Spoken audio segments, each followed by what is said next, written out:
Numa época em que muitos jovens japoneses sonhavam com o título de se tornar um samurai, invejando a honraria que era passada apenas por laços sanguíneos de pai para filho, um jovem africano escravizado, recém-chegado ao Japão tradicional, agitou todo o curso da história dos samurais, se tornando um dos maiores guerreiros que aquele país já viu. Eu sou Rayane Rocha e no Universo Revelado de hoje iremos conhecer Yasuke, o primeiro e único samurai negro do Japão. Então, sem mais delongas, vamos pro vídeo! Durante as grandes navegações do século XVI, o Japão feudal passava por um dos momentos mais complicados de sua história, marcado por intrigas e constantes guerras civis, o chamado período Sengoku, onde vários clãs próximos ao shogun, o general que comandava o exército, tentavam aplicar um grande golpe de estado com o objetivo de tomar o poder do país, já que o shogunato anterior estava perdendo as forças depois de 400 anos de poder. Por conta de todas essas confusões, a busca por novos guerreiros e samurais para servir lutando e protegendo os senhores feudais era constante. No entanto, nem todos conseguiam a honraria de se tornar um samurai, e esse título era dado apenas para japoneses legítimos, geralmente filhos de outros grandes samurais, o que certamente tornava esse sonho impossível para muitos jovens do país. No entanto, durante as grandes navegações, navegadores europeus, mais precisamente os portugueses, viajaram por todo o mundo e chegaram ao Japão com pessoas de várias etnias e uma nova religião. Numa dessas viagens, em 1579, uma comitiva de missionários jesuítas chegaram ao Japão. Junto com a tripulação havia um jovem de pele preta, que até então era uma cor de pele desconhecida para a maioria dos japoneses. O jovem era Yasuke, um africano que chegou ao Japão a serviço de Alessandro Valignano, um missionário jesuíta italiano que havia sido nomeado para supervisionar a introdução do catolicismo no país. Infelizmente, devido à escravidão, existem poucos registros históricos sobre a origem de Yasuke, já que ele foi levado cativo de seu país natal ainda criança para se tornar um escravo. Mas muitos historiadores acreditam que ele tenha nascido entre os anos de 1555 e 1556 em Moçambique, já que muitos apontam que o nome Yasuke seria a versão japonesa de seu nome original Yasufi, derivado do nome popular moçambicano Isufo, que era muito comum entre o povo Makua que vivia naquela região. Ao desembarcar em Kyoto, a capital do Japão naquela época, a chegada de Yasuke causou uma grande agitação. O povo japonês ficou tão impressionado com a aparência dele que todos correram para vê-lo, causando uma enorme aglomeração na igreja em que ele estava hospedado. Os missionários até temeram que a própria igreja onde eles estavam fosse destruída por causa do grande tumulto da multidão. Há relatos de que muitos subiram nos ombros um dos outros para tentar vê-lo, e alguns curiosos até morreram pisoteados. Acontece que, de acordo com a história, Yasuke era um homem de 1,88 m de altura, muito maior que os japoneses daquele período, que mediam aproximadamente 1,52 m de altura, devido à má alimentação da época, o que motivou tamanha curiosidade, já que não haviam homens tão altos naquela região. Durante toda essa confusão, houve muita gritaria e, de longe, o senhor feudal Oda Nobunaga, um grande herói de guerra japonês, ouviu o barulho e logo foi atrás para descobrir o que estava acontecendo. Oda Nobunaga cultivava uma boa relação com os europeus e até ajudou os jesuítas a construir uma igreja católica em Kyoto. Ao chegar no local da confusão, Oda Nobunaga precisou atravessar a multidão para conseguir avistar de perto o jovem africano. Ao vê-lo, Oda Nobunaga ficou totalmente surpreso com a aparência física de Yasuke. Afinal, ele nunca havia visto um homem com traços tão diferentes dos japoneses.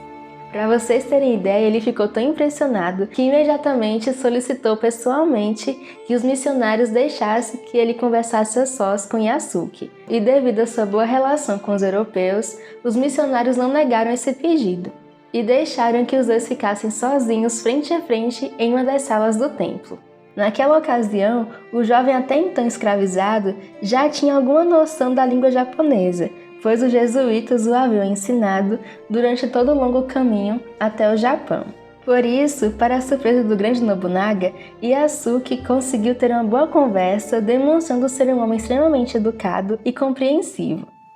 Porém, durante toda a conversa, o que deixava Nobunaga mais impressionado era a cor da pele negra de Ieyasu, que brilhava de tão bonita e única aos seus olhos. Admirado por nunca ter visto alguém com aquela cor, Nobunaga achou que era impossível alguém ter um tom de pele tão bonito daquele jeito, e por isso, por um momento, até chegou a suspeitar de que a cor da pele de Ieyasu era na verdade tinta negra. E por isso, duvidando, ele pediu que Ieyasu retirasse a camisa que estava vestindo e se lavasse da cintura para cima, se esfregando com força para que a suposta tinta fosse retirada. E assim Ieyasu fez. Mas quando Nobunaga viu que mesmo depois de lavada, a pele de Ieyasu continuava da mesma cor, ele finalmente se convenceu de que Ieyasu era realmente um homem negro. E após isso, devido à sua grande admiração, o Nobunaga passou a observá-lo durante todo o restante do dia. Vendo que o jovem era muito saudável e forte, Nobunaga chamou seu sobrinho e elogiou a força e a estatura de Ieyasu, dizendo que ele era tão forte que possuía a força de 10 homens normais. E imediatamente chamou Ieyasu e ordenou que seu sobrinho presenteasse ele com uma boa quantidade de dinheiro, o que deixou Ieyasu sem palavras, já que ele nunca havia recebido tanto dinheiro assim. A partir desse encontro, o impensável aconteceu. O grande senhor feudal gostou tanto de Ieyasu que fez de tudo para conseguir que os missionários deixassem Ieyasu ir com ele.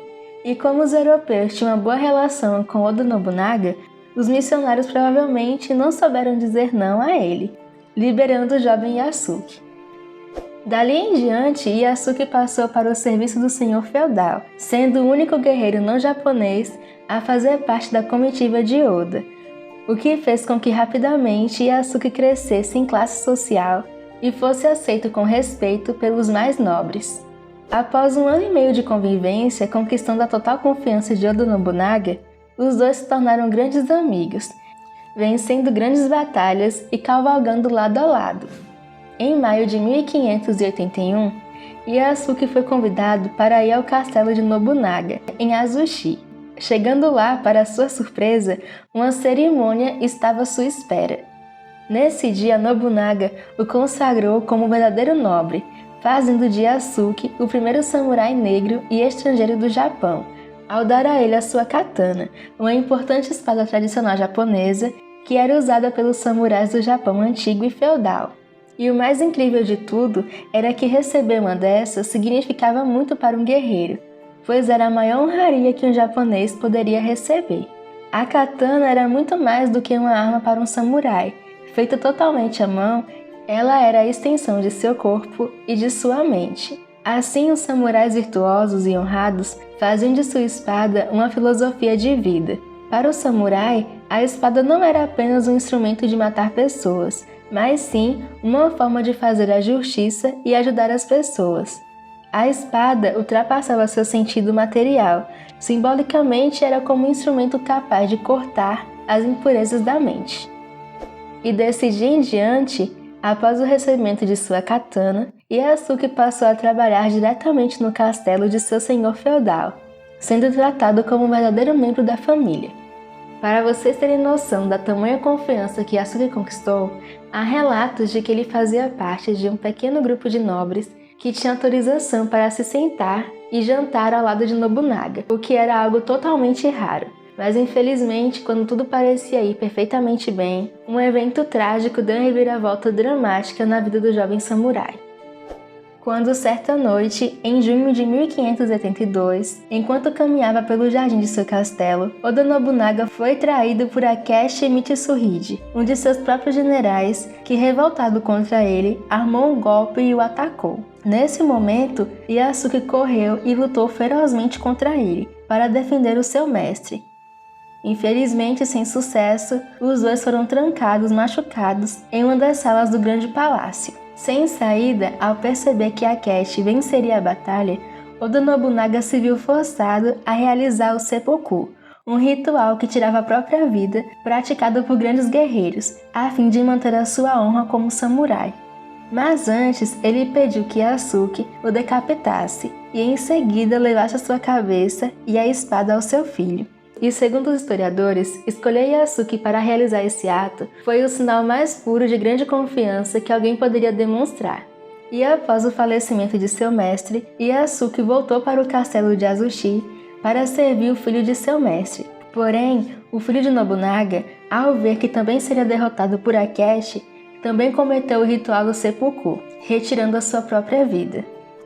E vendo isso, Yasuke lutou novamente e bravamente até o último momento. Porém, ao perceber que a batalha estava perdida, infelizmente ele ofereceu a sua katana ao vencedor, como de costume. Feito isso, Yasuke abaixou a sua cabeça, fechou seus olhos e esperou que o general Akechi retirasse a sua vida. Porém, como Yasuke não era um japonês, e pelo respeito que até seus adversários tinham por suas habilidades de batalha, sua vida foi poupada. No entanto, mesmo admirando suas habilidades, Akechi o desprezou e o tratou como um animal, entregando o samurai como escravo aos jesuítas novamente. Alguns acreditam que ele tenha sido poupado em respeito à cor da sua pele, já que naquele período pessoas de pele mais escura eram muitas vezes admiradas religiosamente, pois vale dizer que curiosamente naquela época havia muitas figuras e estátuas de Budas negros espalhadas pelos templos japoneses, o que fazia com que a pele de Yasuke fosse considerada por muitos como uma pele sagrada. Mas infelizmente, depois da queda da família de seus senhores, Yasuke desapareceu da história japonesa para sempre, e desde então pouco se sabe do destino e da sorte do samurai Yasuke. Mas felizmente a história de Yasuke está muito presente no imaginário de admiradores da cultura asiática na comunidade negra em todo o mundo, já que Yasuke viveu na imaginação de muitos japoneses que cresceram com o livro infantil premiado Kurosuke.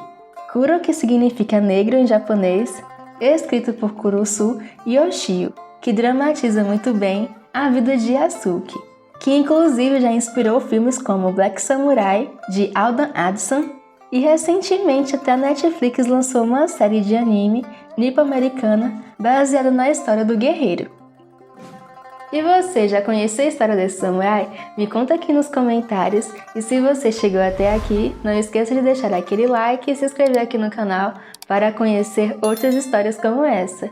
Muito obrigada pela companhia e até o próximo vídeo. Tchau!